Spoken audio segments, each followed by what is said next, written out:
In today's video, I'm going to teach you how to add organization and employee in Zoho People. To get started, make sure you are logged in to Zoho People and you are on the main dashboard. This process is all about updating an employee record inside the organization area, so you will be working from the left side navigation and the employee profile page. First, look to the left sidebar and click Organization. This section is where Zoho People keeps your company structure and employee information. Once you are inside Organization, move to the top menu and select Employee.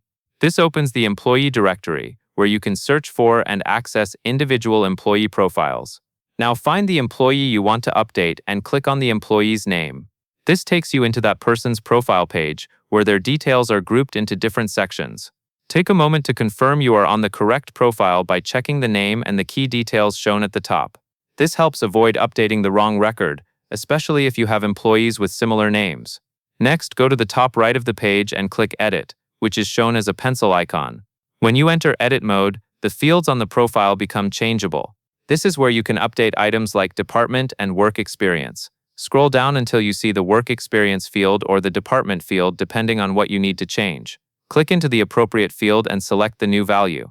If you are updating the department, choose the correct department name from the available options. If you are updating work experience, enter or select the correct information shown in that section.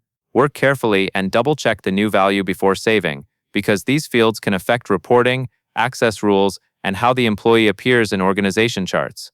When you are ready, click Submit to save your changes. After submitting, wait for the page to refresh, then confirm the updated value is displayed correctly on the employee profile. That covers everything you need to know.